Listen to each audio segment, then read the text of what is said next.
I always forget to show his intro.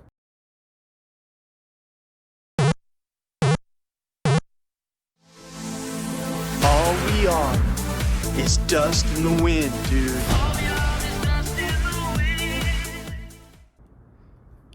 It's finally time. For the first time ever, I'm actually finishing a franchise. For now. Anyway, let's finish this with a bang. Holy discount Tom Cruise. Actually, this guy's more of a discount Black Sheep Cruise sibling that no one ever talks about, like Chet Cruise or something. I'm going to start allowing this, but this time I can't, because this is Miles Fisher, the ultimate Tom Cruise impersonator. This is no stunt.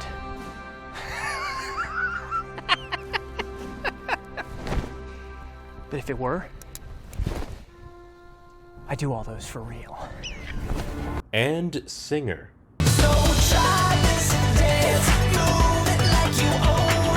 So Miles Fisher is actually on the same level as Tom Cruise, if not better, except for morality levels. You just need to make a decision. You know, are you gonna be chef, or are you gonna be sales guy? Is there a third, non-shitty option? No. Let's talk about this now. It's not working out, Sam. We're not working out. Movie forces this relationship drama on us at only 5 minutes in. We don't even know these characters yet, much less give any shits about them. I didn't think it was possible to go downhill from the stunning breakfast buffet opening, yet here we are. We don't know them yet because this is a character setup, not an introduction. Having Molly break up with Sam now sets up why she broke up with Sam. Paris. We talked about that. I'm not going to uproot my life. Leave you for that job. But it's the only thing you've ever dreamed of. Life is too short, Sam. You have to go after what you love. Which sets up the solution to why she broke up with Sam. You should come with me. To Paris? Which sets up the ending. But that 12:30 curfew tonight, you should plan on breaking that. Why? For the naked team building. Did he just low-key proposition a three-way? No, he proposed human intercourse with just the two of them. They're called tits. Yes, they are. And you just got told twice. He removed a sin. Molly doesn't throat punch Isaac in this scene. Probably because Isaac hasn't done anything throat punch worthy yet. Sure, he's being irritating, but Molly isn't the type of person to punch someone for that. And yes, I'm aware that this guy is actually a creeper, but he doesn't do anything creepy in this scene, so it doesn't matter. Typecast office guy from The Office is typecast AF. I mean, if he's good at it. It's not a day off. It's what? Retarded? More workplace harassment. That's the point. Now hold on. What you gonna say? I think if this company put as much effort into sensitivity training as they do into their useless corporate vacations, it might not be such a terrible and toxic place to work. Also, get back to work, you lazy bastards. You do realize that Nathan gathered them there himself, right? They're not slacking off and eavesdropping on a conversation. They want to send me to the flagship restaurant in Paris for who knows how long. Could be 6 months, could be a year. Humble bragging. Also prequel shadowing. But that was pretty good foreshadowing. Damn it. Sucking your own blood. Spit actually heals wounds. That's why people usually lick a cut after getting one.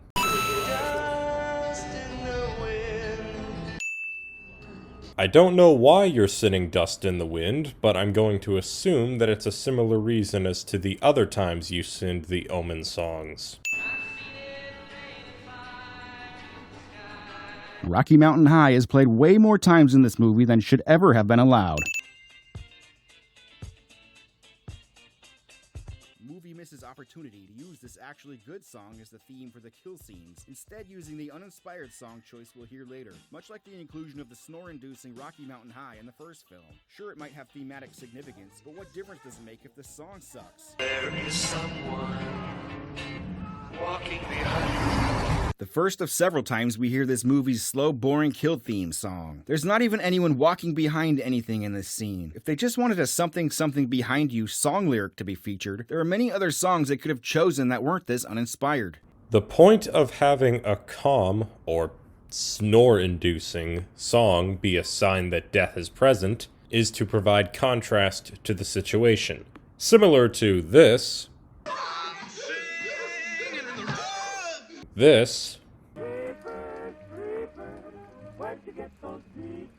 And even this.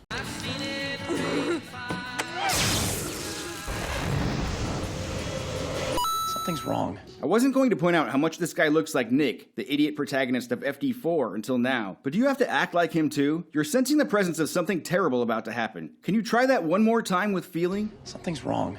At this point, Sam only has an off feeling. He's not nearly as anxious as he will be when the bridge starts collapsing. And on top of that, Sam is more optimistic than Alex, so he's not going to start hyperventilating just because something feels wrong. This guy's going out horns blazing. What are you even honking at? Maybe Silver Car Man honked his horn by accident. Also, are you saying you wouldn't go out horns blazing? What are the odds that the only vessel on the entire river right now happens to be the SS Impaler? Questioning the odds of something happening in a Final Destination movie. Dude, what? This isn't Mission Impossible, and you, sir, are definitely no Tom Cruise. Miles Fisher slander. All that being said, removing 5 sins for this, one of the most epic disaster moments ever, and possibly the most visually stunning scene in the franchise. Yeah! What he said! Sucking your own blood again! We already covered this. We've already covered this as well. That's the big question here. How did you know? Wrong, sir. The big question is, where is your God now? Still not a sin. I knew it would happen. That sounds premeditated to me. What is he actually implying here? That Sam blew up the bridge or something? There was no explosion, fire, smoke, or any shit like that. Dude even suggests terrorist ties and a jilted ex-lover angle. Like, what the fuck? Don't give me the I'm just trying to make all the puzzle pieces fit lecture when you haven't even seen the damn forensics report yet. Exactly. He hasn't seen the forensics report yet. The only possible cause he has is Sam, due to him knowing about the bridge collapse before it takes place. And once he is told the forensics report, he lets them go, so there's no problem here. Forensics came back with the analysis. And? We're chalking up to high winds and structural damage from the road construction. High winds? Yeah, we're sending everyone home. You're free to go. We're chalking up to high winds and structural damage from the road construction. High winds? The disappointment on this guy's face is real. Like, there's no way this scientific data is going to change his mind about his conspiracy theories. Maybe if they had written this guy with a one last case to solve before retirement cliche, I might buy it. But you can't just say there's an answer for everything and then disregard the findings of the official report. This face looks more surprised rather than disappointed. Also, he doesn't disregard the report at all. He just believes that something bigger is going on. Which he's right about, by the way. Although they've been branded the Lucky 8. No one calls them that. They never come across anyone who would. At least, not on screen. You all, just be careful now. Obligatory sin removal for Tony Todd. Thank God you're back, man. Very good. What he said. Literally nothing happens for the next 5 minutes. Not exactly. The film shows you Sam's day job, and that his boss believes he's a good cook. What's the matter with it? Said it was flat. No flavor. Do they want something else? Yeah. The check. Let me taste it.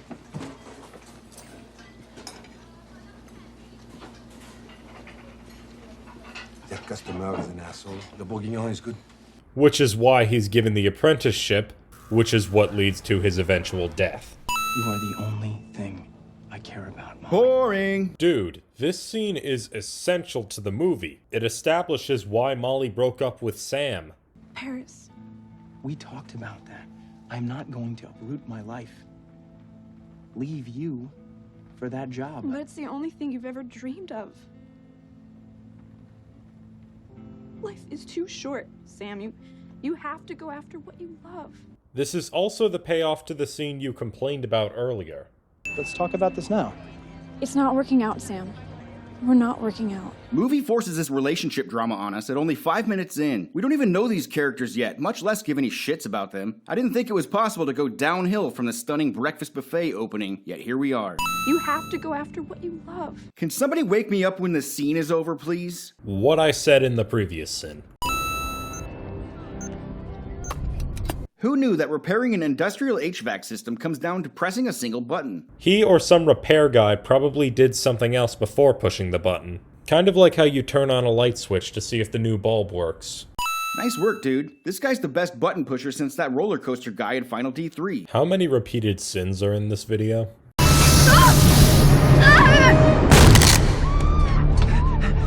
Okay, but you could have let go sooner. When the dust first blows into her face, she could have slowed herself down to a stop. Or at least let go at the bottom of her arc. Instead, she goes around another time at full speed, and lets go at the highest point. The dust blinded her, disoriented her, and caused the bar to be more slippery. She likely let go at that moment by accident.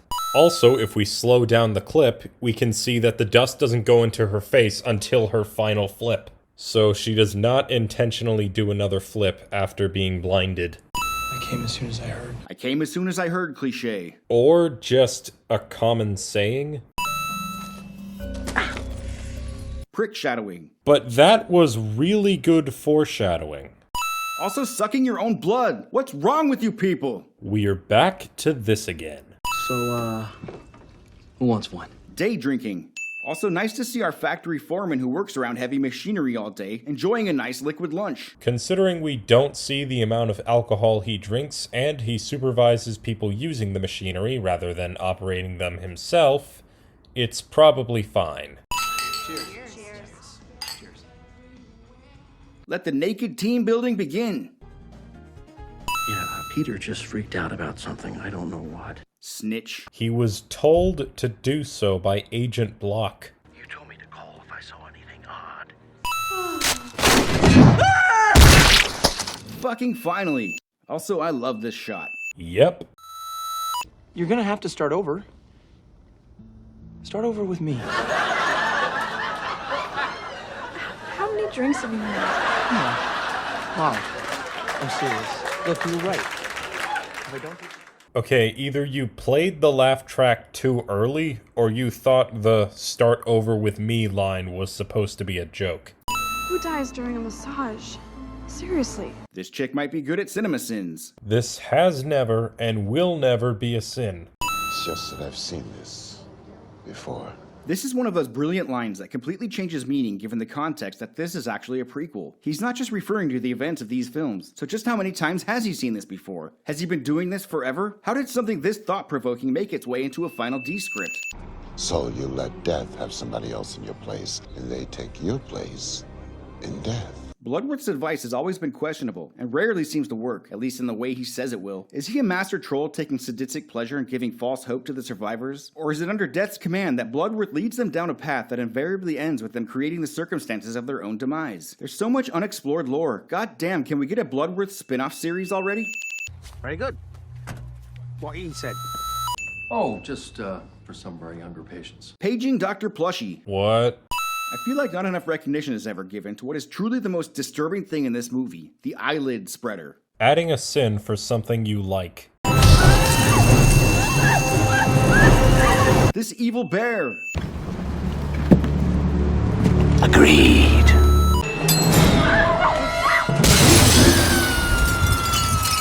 What in the actual fuck? Plate glass windows don't simply shatter when you bump into them. We saw in FD2 this same kind of window hold up to repeated pigeon pummeling. This is not how windows work. Just what in the hell, movie? Well, I do agree that it should be next to impossible for Olivia to crash through the window the way she did.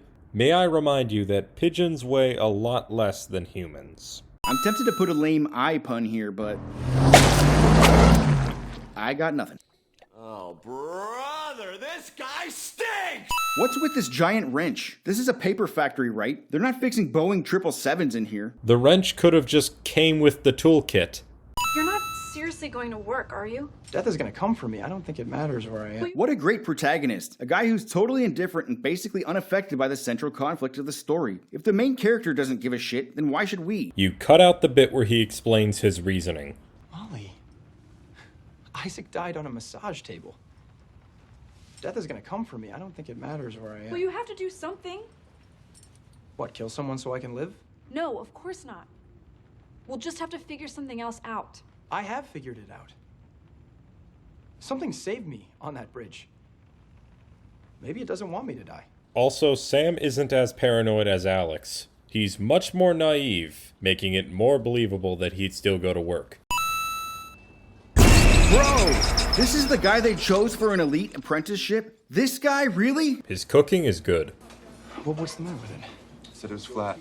No flavor. Do they want something else? Yeah. The check. Let me taste it.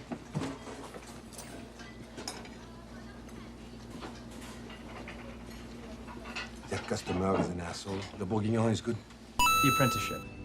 If the offer still stands, I'd like to take it. This is the most pointless subplot ever. Never mind that Grabby McMeatfingers here couldn't possibly be that talented, or that he left them hanging for who knows how long just to think about it. But this is Final Destination. Anyone making plans for their future is going to be greatly disappointed. And by disappointed, I mean die a horribly face-melting death in screaming agony while plummeting toward the earth in a splody metal fire tube. Pointless?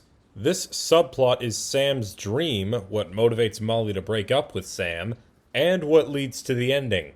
It's anything but pointless. Bringing a knife to a gunfight. Well, the knife was already here, so it's more like bringing a gun to a knife fight, which is a much better idea if you intend to kill. Where is she? This kitchen is not that big. How many places could there be to hide? 1 or 2? Peter wants to find Molly fast and believes she won't leave if he has Sam at gunpoint. Also, Sam might try to stop him if he's not taken care of first. Also, the fact that she's hiding means there's no way out, so why didn't they run out the front door instead? Because Peter was in that direction. Also, that should have been 2 separate sins instead of 1. Don't worry, Molly. Doing this come out wherever you are bullshit instead of just going straight to her obvious hiding place. He does the thing you're suggesting in a minute. Hesitating to kill with a pre-mortem one-liner so the hero can ex machina your ass at the last second cliche. Because both Sam and the meat skewers were established to exist before this scene, it doesn't count as an ex machina. In order to be an ex machina, they would have to have come out of nowhere. You killed him. So does that mean I get Block's life? Yeah. Yes, I do. Jumping to conclusions. It's not really a bizarre conclusion to jump to, though, considering what Bloodworth told them, and that the gun didn't kill him. Removing 5 sins for the stealth prequel plot twist, a genuinely clever and haunting revelation, and a fairly satisfying conclusion to the franchise as a whole. Very good. What he said. Having dust in the wind be the last sound you ever hear. We're back to this again. Don't do it. Don't do it. Ugh. We did this too. A kid had a panic attack and wanted off the plane. Said he had some kind of vision. Honestly, shouldn't this oh shit moment have occurred much earlier to Sam? Like as soon as he saw Alex in a panic screaming, "Get off the plane!" Dude's a survivor of this exact kind of vision. You'd think it would have raised the red flag. Sam isn't nearly as superstitious as Alex. He's naive enough to believe that this is just someone who really hates flying or something. After all, presumably all he heard was "get off the plane." If Alex said that he had a vision, he probably would have got off the plane with him. Speaking of which... A kid had a panic attack and wanted off the plane. Said he had some kind of vision. Let's rewatch the scene from the original movie, but pay attention to what Alex says out loud. Fucking plane's gonna explode! It's not a joke! It's not a joke! The plane's going down! I'll fuck you, I'll remove myself! That's what serious is! The plane is going down! Get off the fucking plane! Just take it! This fucking plane is going down!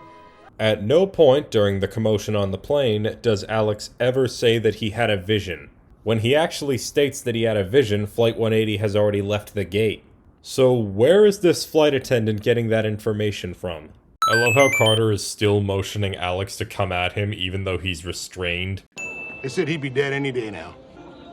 Any day. Not living long enough to even appreciate the irony. The irony was probably the last thing Nathan thought of. Movie still cannot help itself from basking in its glory days, going out with another full-on retrospective 3D rock and kill montage. I really want to be mad about this, but fuck it. Final D's gonna D. Don't ever change, movie. Don't ever change.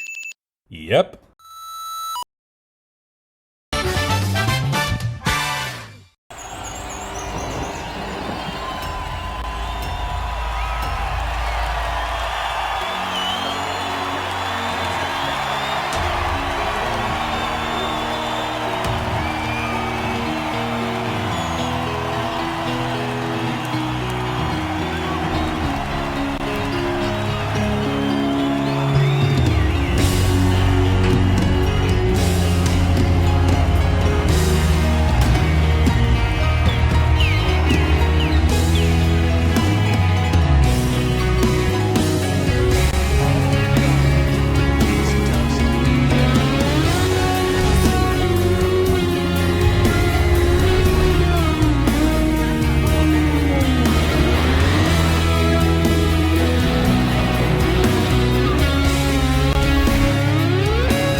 loading and unloading in her white zone. This guy fucks. Where is your god now? You don't even want to fuck with that fat daddy. Can we go get the guys? I'm getting horny.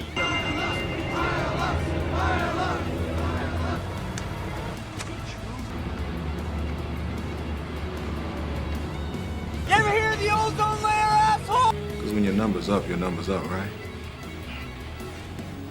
This guy wins the lottery, and the first thing he does is not 2 chicks at the same time. He should do cocaine the sanitary way. If he gives me the gas and I wake up with my pants unbuttoned, we ain't paying. He has a fruit bowl? Burn him! You with me, oh God, I need the car! Share repair, I need the car! Rest in peace, the obnoxious 6-year-old.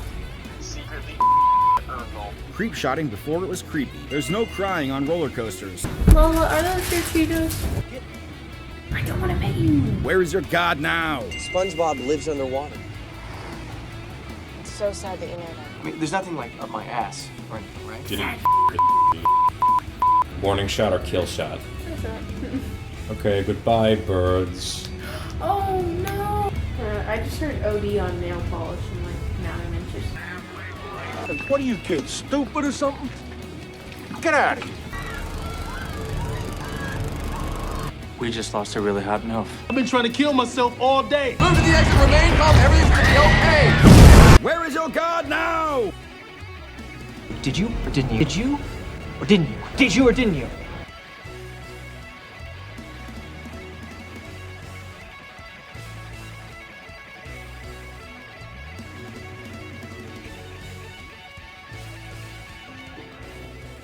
I'll see you soon.